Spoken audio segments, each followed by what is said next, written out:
자, 안녕하십니까. 알렌의 서재 심전도 강의를 맡은 조준혁입니다. 이번 시간은 상강, 정상 심전도와 부정맥 기초, 이 문제의 정답은 경과관찰이라는 부제로 준비했습니다. 이번 시간에는 정상 심전도란 무엇인지, 정상 심전도는 아니지만 정상으로 간주해도 되는 심전도에는 어떤 것들이 있는지 체계적으로 알아보겠습니다.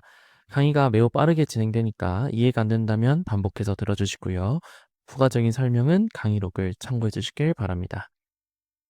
자, 정상 심전도를 무시하는 학생들이 많은데요. 정상 심전도는 국시에서 최소 10번 이상 나오는 단골 검사 결과입니다.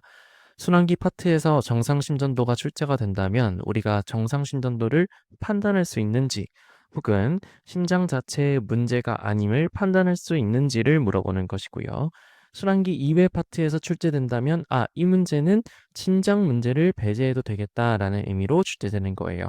그러다 보니 정상 심전도는 그 자체로는 큰 의미를 갖지 않는 경우가 많아서 스피드 있게 판단하는 것이 생명입니다. 여기엔 다른 방법이 있는 게 아니라요. 판단을 빨리 하려면 심전도를 많이 봐두는 수밖에 없습니다. 그러면 시작해 보겠습니다. 자, 본격적으로 정상 심전도를 배우기 전에 임상에서 환자의 심전도가 정상이다라고 하는 것의 의미를 잘 알아둬야 합니다. 정상이라 함은 아무 이상이 없는 정상 심전도를 뜻하는 것이 아니라요. 환자가 증상이 심하지 않고 심장이 구조적, 기능적으로 이상이 없어서 합병증이 발생할 가능성이 없어 보이는 그런 심전도를 의미합니다. 즉, 문제에서 경과 관찰해도 되겠다 하는 경우를 뜻하는 거죠. 하지만 우리는 정상 심전도도 알아야 하고 정상 환자의 심전도도 알아야 하기 때문에 모두 배워보도록 하겠습니다. 자, 정상 심전도부터 알아보죠. 정상 심전도는 다음 문장을 만족해야 합니다. 구조적으로 이상이 없는 심장이 적절한 빠르기로 SA 노드에 의해 수축과 이완을 규칙적으로 반복해야 한다.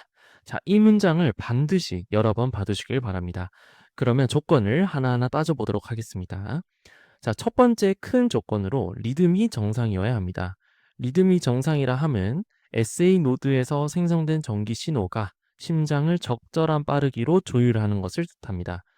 하나씩 보면 P웨이브가 모든 QRS 컴플렉스 앞에 존재해야 합니다. 이건 심방에서 발생한 신호가 심실을 한 번씩 흥분시킨다는 것을 의미하는 거죠. 그런데 SA 노드 말고도 심방에서 신호가 발생할 수도 있잖아요. 그래서 P웨이브의 모양도 일정해야 합니다. 다음으로 레이트가 정상이어야 하는데요. 60에서 100회를 만족해야 합니다.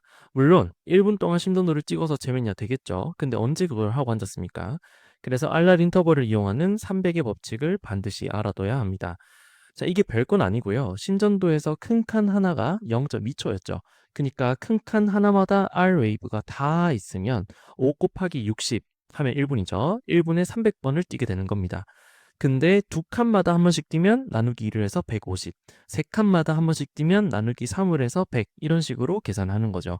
근데 이것도 정확하게 계산할 필요는 없어요. 60에서 100회 사이에만 들어오면 되는 거니까 앞으로는 알랄 인터벌이 큰 3칸에서 5칸 사이인지만 확인할 겁니다.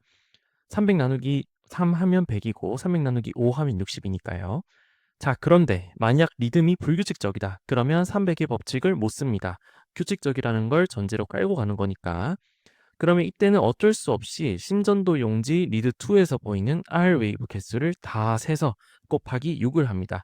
그러면 분당 심박수의 근사치가 나오게 되는 거죠. 자, 다음 조건 보겠습니다. 우리 지금 리듬이 정상인 것만 보고 있습니다. 길을 잃으면 안 돼요. 자, P웨이브가 모든 QRS 컴플렉스 앞에 존재하고 알랄 인터벌이 큰 3칸에서 큰 5칸 사이고 마지막으로 리듬이 규칙적이어야 합니다. 자, 이건 각종 인터벌들의 길이가 일정한지 보면 되는데요. 이걸 일일이 세고 있을 수는 없고 심전도를 볼 때 리드2에서 P웨이브랑 R웨이브의 가상의 표시를 해두고 이게 규칙적으로 있는지만 봐주면 됩니다. 이렇게 세 가지 조건을 만족하면 우리는 SA 노드에서 생성된 전기가 심장을 조율한다고 하고 이걸 노말 사이너스 리듬이라 부릅니다. 즉 우리가 흔히 듣는 노말 사이너스 리듬이라는 건 정상 심전도가 아니라 정상 리듬인 거예요. 정상 심전도의 큰 조건 중 하나일 뿐인 거죠. 헷갈리면 절대 안 됩니다. 자, 그 다음 두 번째 큰 조건은 각종 인터벌의 간격과 세그먼트가 정상이어야 한다는 겁니다. 이건 저번 시간에도 봤죠. PR 인터벌은 큰 한 칸 이내, QT 인터벌은 RR 인터벌의 절반보다 작고 각종 세그먼트들은 베이스라인과 동일선상에 있는 것이 정상입니다. 자, 마지막으로 세 번째 큰 조건은 파형이 정상이어야 합니다. 이것을 통해 심장에 구조적인 문제가 없는지 파악할 수 있는데요.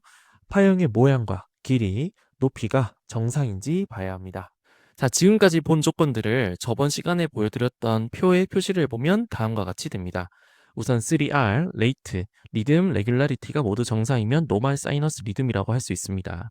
리듬을 볼 때 반드시 피파와 알파를 보게 될 거니까 이때 피파의 모양과 PR 인터벌이 큰 한 칸을 넘지 않는지 확인하시면 됩니다. 그 다음 리드 1과 AVF를 확인해서 축을 봐주고요. QRS 컴플렉스 모양이 네로한지 보고 ST 세그먼트가 베이스라인에 잘 있는지 봐줍니다.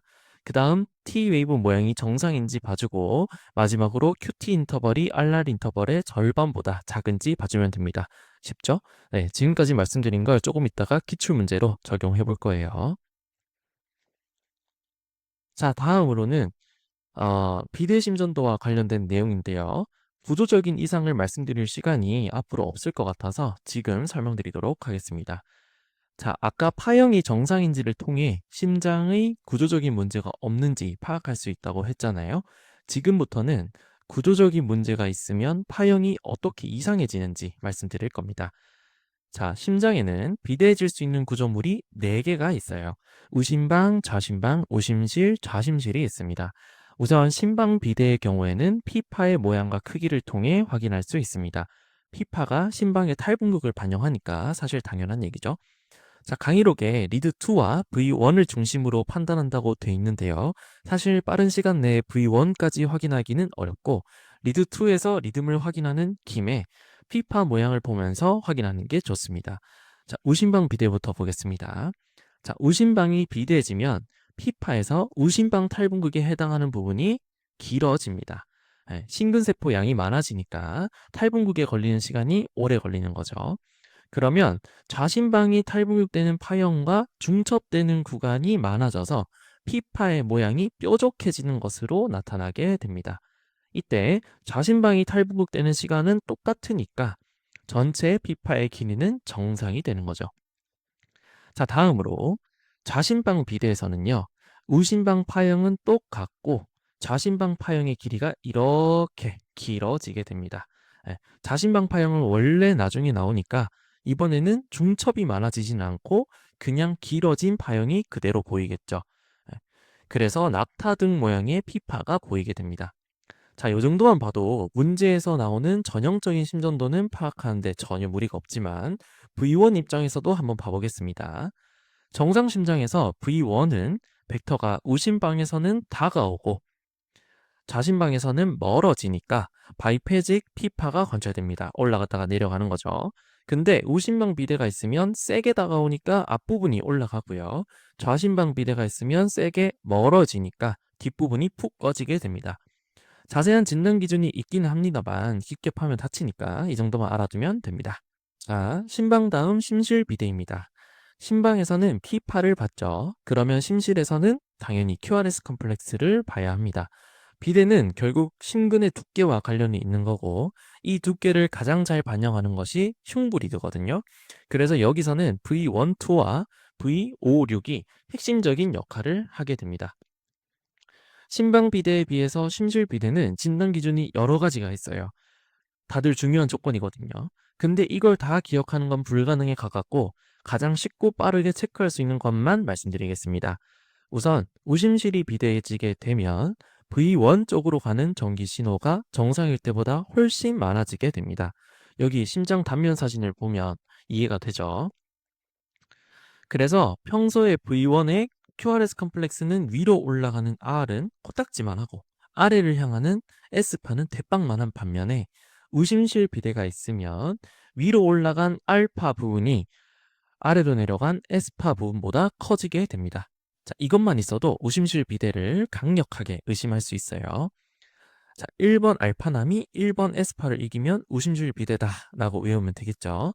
자, 나머지 조건들은 강의가 끝나고 나서 한번 천천히 의미를 생각해 보시길 바랍니다. 자, 좌심실 비대에서도 비슷한 현상이 일어나는데요. 이번에는 좌심실적으로 가는 벡터가 더 강력해지다 보니 V1, 2에서는 아래로 내려가는 S파가 더 깊어지게 되고 좌심실을 반영하는 V5, 6에서는 알파가 더 높아지게 됩니다. 좌심실 비례는 이걸 베이스로 유명한 진단 기준이 존재하는데요. V1 아니면 V2의 에스파 깊이 더하기 V5 아니면 V6의 알파 높이의 최대값이 35mm, 즉 심전도 용지 기준 큰 7칸을 넘기면 좌심실 비례가 있다고 할 수 있습니다.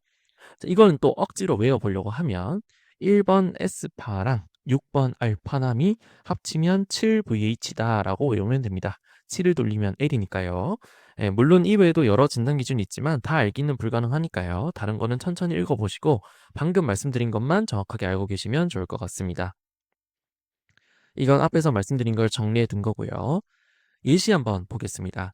첫 번째 심전도에서는 1번 알파가 1번 에스파를 이겼죠. RVH의 가능성이 농후하다 할 수 있겠고요. 두 번째 심전도에서는 뭔가 흉브리드의 알파들이 엄청 높잖아요. 빽빽하죠. 이것만으로 LVH를 의심을 하고 들어가야 됩니다.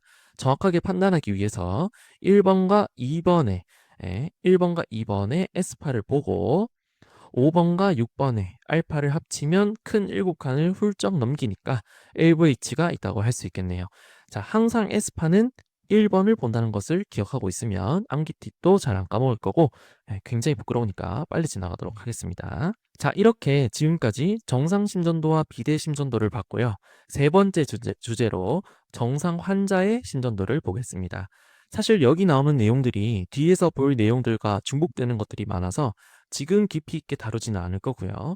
이 표는 흩어져 있는 내용들을 한꺼번에 모아놓은 것이라고 생각하면 됩니다.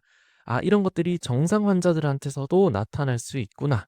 여기 나온 심전도 소견들이 보이면 국시에서 경과 관찰을 선택해도 되겠구나 라고 알아두시고 넘어가면 될 것 같습니다. 나중에 배우고 다시 돌아와서 이걸로 다시 공부를 해보세요. 자, 그러면 지금부터는 25년도 국시 기출로 연습을 좀 해보겠습니다. 실전처럼 빠르게 해석하니까 잘 따라오세요. 자, 1번 36세의 남자가 30분 전부터 가슴이 조인다면서 응급실에 왔어요. 근데 다른 검사는 이상이 없습니다. 그러면 정상인데 정신적인 이유로 그럴 수도 있겠다. 이 사람 MP다 생각해야겠죠. 이 생각까지 하고 심전도를 보겠습니다. 먼저 리드2부터 봅니다. 알랄 인터벌 3칸 조금 넘죠. 레이트 정상입니다. 그 다음 P와 QRS 체크하고 다 규칙적으로 잘 띄고 있어요. P 웨이브 모양 리드2에서 보니까 별다른 특이점 없습니다. 오케이, 노멀 사이너스 리듬.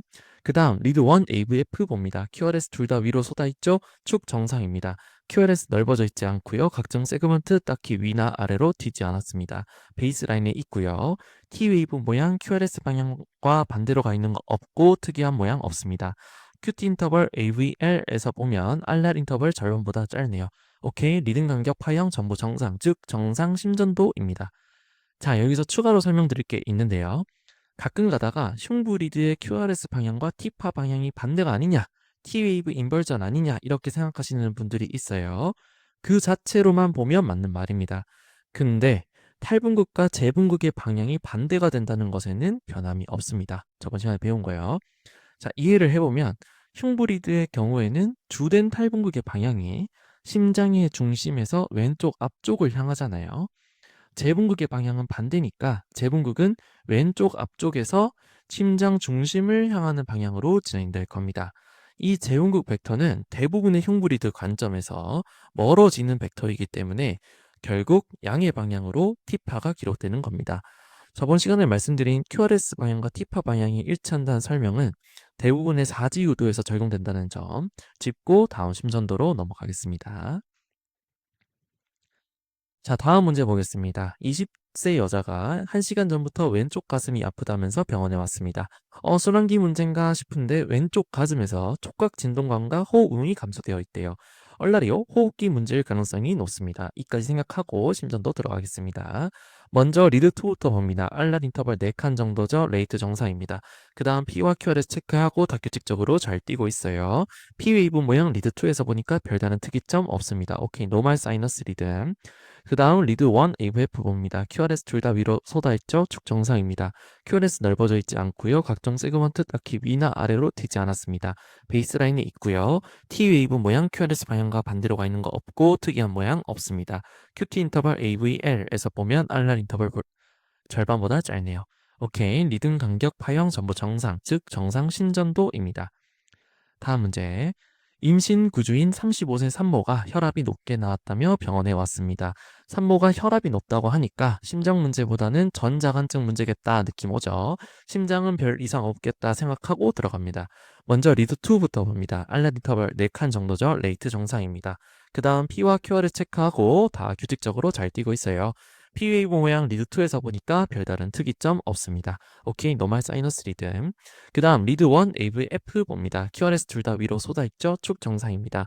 QRS 넓어져 있지 않고요. 각종 세그먼트 딱히 위나 아래로 튀지 않았습니다. 베이스라인에 잘 있고요.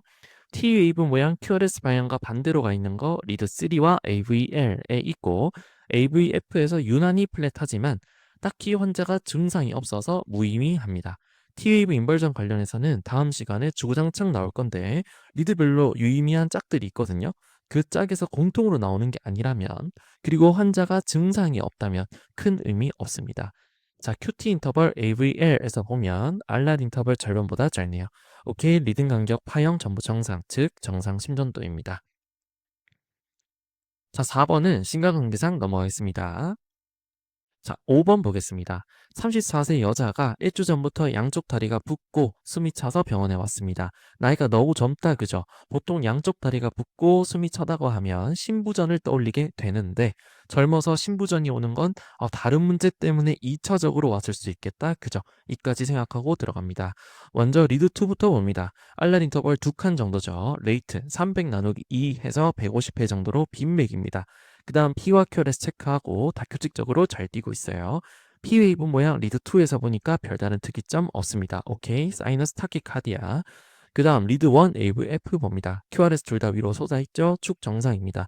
QRS 넓어져 있진 않은데 흉부 리드 보니까 뭔가 빽빽하고 높다, 그죠? 이럴 때는 길이를 한 번씩 체크해주는 게 좋습니다.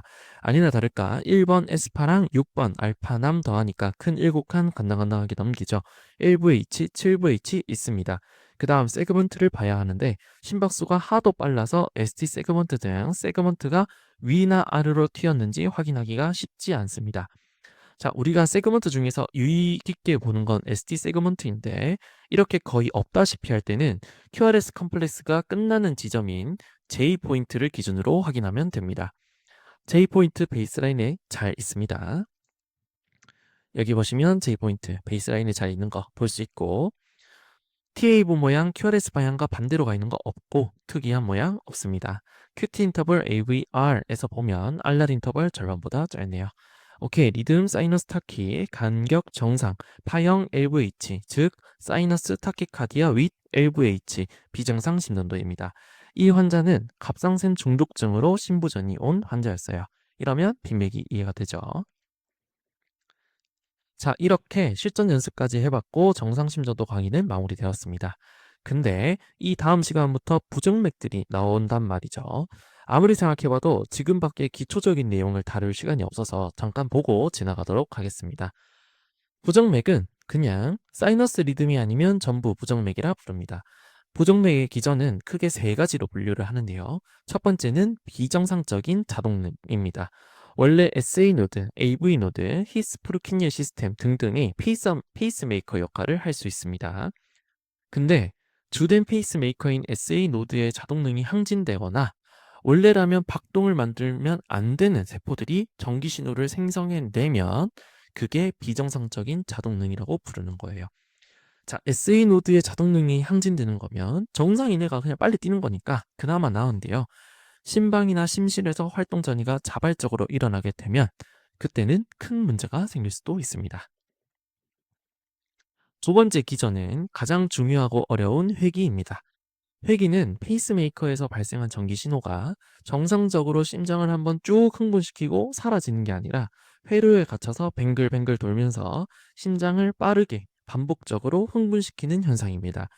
자, 이게 가능하려면 반드시, 무조건 반드시 세 가지 조건이 만족되어야 하는데요.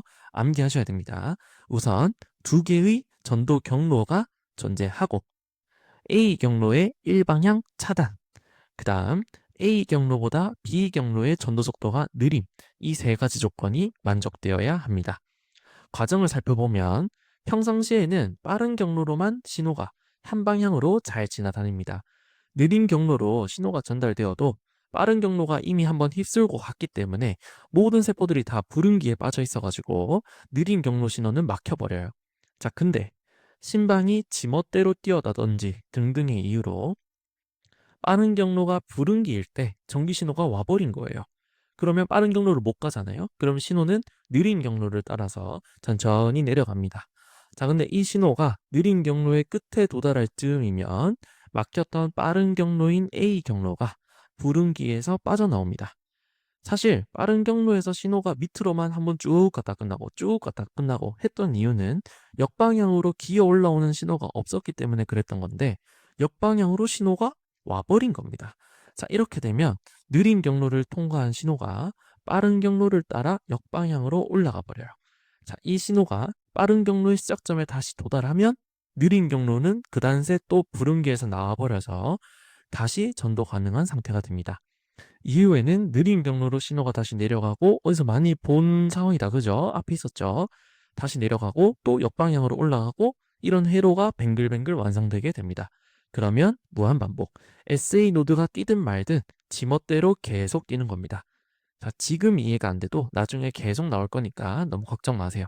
일단 넘어가겠습니다. 자, 마지막 기전은 유발 활동입니다. 이건 활동 전이 하나가 정상적으로 끝난 후에 그 여파로 비정상적인 2차 탈분극이 유발되는 현상입니다. 조기 후 탈분극과 지연 후 탈분극으로 나뉘는데요. 조기 후 탈분극은 재분극이 지연될 때 발생합니다. 재분극이 지연되면 이미 역할을 마쳐서 불응기에 들어갔던 칼슘 채널들이 일부 회복하게 되고 다시 열릴 시간을 갖게 됩니다. 이때 칼슘이 세포 안으로 쪼르륵 다시 유입되면서 막전이를 위로 끌어올려 버려요.